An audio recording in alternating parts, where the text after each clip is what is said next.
James space telescope ने last year ये तस्वीर खींची थी। इस तस्वीर को देखकर साइंसदानों के होश उड़ गए, क्योंकि ये पहली बार था जब जेम्स स्पेस टेलीस्कोप ने बिग बैंग के बहुत करीब स्टार्स को देखा था। और ये स्टार्स बहुत ज्यादा मिस्टीरियस हैं, क्योंकि इस तस्वीर में दिखाई दे रहा एक स्टार हमारी पूरी गैलेक्सी के अरबों स्टार से ज्यादा चमकदार है और हमारे सूरज से करोड़ों गुना ज्यादा भारी है। साइंसदानों के मुताबिक ये स्टार्स बाकी स्टार्स की तरह नॉर्मल मैटर से नहीं बने, बल्कि ये स्टार डार्क मैटर से बने हैं और हम इस मैटर को देख नहीं सकते। लेकिन कई बार साइंटिस्ट ने इस मैटर के इफेक्ट को देखा है और इसी मैटर से बना हुआ एक स्टार कायनात की फॉर्मेशन से ही हमारी गैलेक्सी के सेंटर में मौजूद है और आज तक किसी को उसके बारे में पता ही नहीं था। और आज की इस वीडियो में हम उसी स्टार की बात करेंगे। 10 अगस्त 2023 को नेचर जर्नल में लाइट डार्क स्टार्स के नाम से एक पेपर पब्लिश हुआ। ये पेपर हमारी जमीन से 13.8 अरब लाइट ईयर्स दूर मौजूद स्टार की डिस्कवरी पर लिखा हुआ था। इन तीनों स्टार्स को साइंसदान पहली बार देख रहे थे।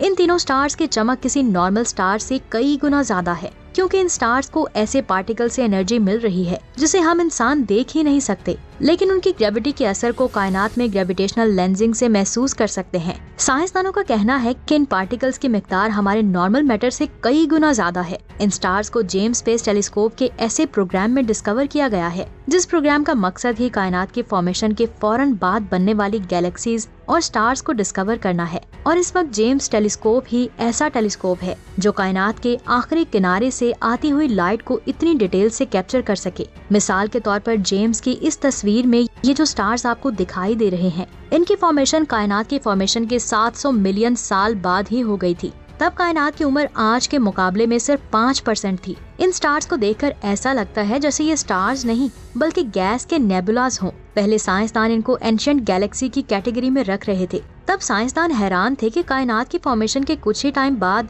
इतनी जल्दी इतनी बड़ी बड़ी गैलेक्सीज की फॉर्मेशन कैसे हो गई। जिसके बाद कई साइंसदानों को लगा कि शायद कायनात की फॉर्मेशन 13.8 अरब साल से पहले हुई होगी। लेकिन नेचर जर्नल में पब्लिश हुए आर्टिकल ने इन सभी दावों को गलत साबित करते हुए एक नई एक्सप्लेनेशन दी, जो दुनिया भर के साइंसदानों के लिए एक बहुत बड़ा झटका थी। इस रिसर्च में ये बात सामने आई कि जेम्स स्पेस टेलीस्कोप ने जिन ऑब्जेक्ट्स की तस्वीरें खींची हैं, असल में वो गैलेक्सी नहीं बल्कि स्टार्स हैं। उनके मुताबिक ये कोई आम स्टार्स नहीं है, बल्कि बिग बैंग के फौरन बाद डार्क मैटर से बने स्टार्स हैं। ये वही डार्क मैटर है जिससे कायनात का 25% हिस्सा बना है, जिसे कई सालों से साइंसदान डिटेक्ट करने की कोशिश कर रहे हैं। आखिर साइंसदानों को कैसे पता चला कि ये गैलेक्सीज नहीं बल्कि स्टार्स हैं? नेचर जर्नल के आर्टिकल के मुताबिक कायनात में मुख्तलिफ ऑब्जेक्ट से निकलने वाली लाइट को एक खास पैटर्न में ऑब्जर्व किया जाता है और हर ऑब्जेक्ट का अपना एक स्पेसिफिक वेवलेंथ स्पेक्ट्रम होता है।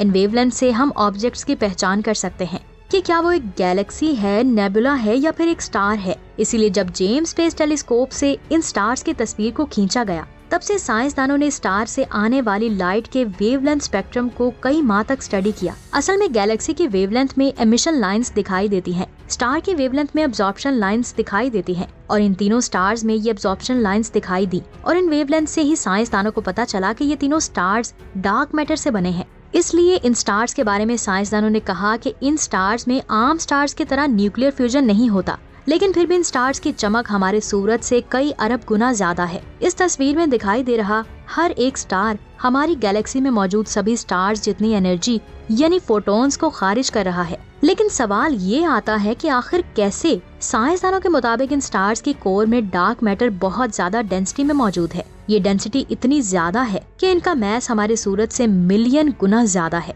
लेकिन इनका साइज सिर्फ 10 AU ही है। यानी अगर इनको हमारे सोलर सिस्टम में रखा जाए तो इनका साइज सैटर्न तक होगा।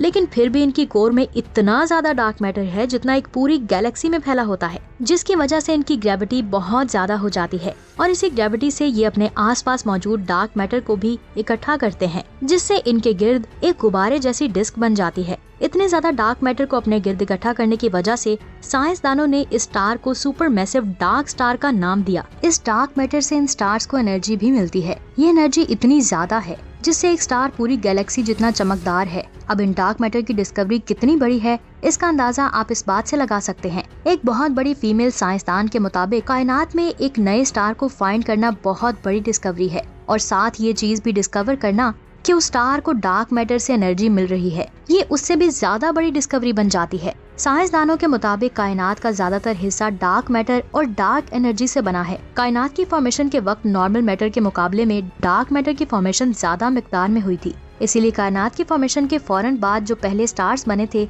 वो असल में नॉर्मल मैटर से नहीं बने थे, बल्कि वो डार्क मैटर से ही बने थे, जिनके ऊपर बाद में नॉर्मल मैटर इकट्ठा होना शुरू हो गया था। नॉर्मल मैटर के प्रेशर की वजह से इस स्टार के अंदर मौजूद डार्क मैटर के पार्टिकल्स एक दूसरे के और ज्यादा करीब आए, जिससे बहुत ज्यादा एनर्जी निकली, जो फोटोन्स की सूरत में इन स्टार से निकलकर स्पेस में फैल गई, जिनको जेम्स स्पेस टेलीस्कोप ने कैप्चर कर लिया और हमें इन स्टार्स की ये तस्वीर मिली। असल में डार्क मैटर्स एक नॉर्मल स्टार से बिलियन गुना ज्यादा एनर्जी खारिज करते हैं, जिसकी वजह से इनकी एज भी काफी ज्यादा कम हो जाती है। यानी जिन स्टार्स की जेम्स स्पेस टेलीस्कोप ने तस्वीर खींची है वो कुछ मिलियन सालों बाद ही खत्म हो जाएंगे। लेकिन कुछ साइंसदानों ने कहा कि डार्क मैटर से बने ये स्टार्स कभी भी पूरी तरह से खत्म नहीं हुए, बल्कि इनके निशान आज भी कायनात में मौजूद हैं और शायद हमारी गैलेक्सी में भी ऐसा कोई 13 अरब साल पुराना डार्क स्टार मौजूद है, वो भी हमारी गैलेक्सी के बिल्कुल सेंटर में। जी हाँ, मैं बात कर रही हूँ हमारी गैलेक्सी के सेंटर में मौजूद super massive black hole Sagittarius A star की। हम मान लेते हैं कि इस तस्वीर में दिखाई देने वाले स्टार्स डार्क स्टार्स ही हैं और इस तरह के बहुत सारे डार्क स्टार्स अर्ली यूनिवर्स में मौजूद हुआ करते थे। लेकिन अब साइंसदानों को कायनात में डार्क मैटर से बने डार्क स्टार्स क्यों नहीं दिखाई देते? असल में उस वक्त बनने वाले डार्क स्टार्स कुछ ही मिलियन सालों में खत्म हो गए और उन स्टार्स के फटने से बने बहुत बड़े इन ब्लैक होल्स ने मैटर को खाना शुरू कर दिया, जिससे इनका मैस बढ़ता चला गया और इनकी ग्रेविटी भी बढ़ती चली गई। इनकी ग्रेविटी की वजह से आसपास मौजूद स्टार्स इनके गिर्द घूमने लगे और फिर एक गैलेक्सी की फॉर्मेशन हुई। साइंसदानों का कहना है कि आज हम अपनी गैलेक्सी में जिन ब्लैक होल्स को देख रहे हैं, असल में ये ब्लैक होल नहीं बल्कि डार्क मैटर से बने स्टार्स हैं। लेकिन अभी भी साइंसदान इस चीज के बारे में स्टडी कर रहे हैं। आपको इन स्टार्स के बारे में क्या लगता है, नीचे कमेंट्स करके जरूर बताएं। कायनात में जब कोई स्टार अपनी उम्र पूरी कर लेता है तो उसमें एक धमाका होता है, जिसके बाद वो स्टार ब्लैक होल बन जाता है। ब्लैक होल के पास कायनात में सबसे ज्यादा ग्रेविटी मौजूद होती है, जिससे वो किसी भी चीज को अपनी तरफ खींच कर निगल लेता है। जब साइंसदानों ने पहली बार इस चीज को देखा तो उनको लगा कि शायद ये कायनात में कोई दरवाजा है, जिसके अंदर जाने वाली चीज कहीं दूर से इसके दूसरे सुराख से बाहर निकल जाती है। लेकिन जब टेक्नोलॉजी एडवांस हुई तो साइंसदानों को पता चला कि ब्लैक होल के अंदर जाने वाली हर चीज किसी दूसरे ब्लैक होल से बाहर नहीं आती, बल्कि वो उसकी सिंगुलैरिटी तक पहुंचकर ब्लैक होल बनकर वापस उसी होल से बाहर आ जाती है। यानी मौजूदा स्टडी के मुताबिक हम ब्लैक होल के जरिए खला में किसी दूसरी जगह नहीं जा सकते। लेकिन एक बात मैं क्लियर कर दूं कि ब्लैक होल के अंदर ऐसे राज छुपे हैं जिनके बारे में हमें नहीं पता। अपना बहुत सारा ख्याल रखें। मिलते हैं नेक्स्ट वीडियो में। अल्लाह हाफिज।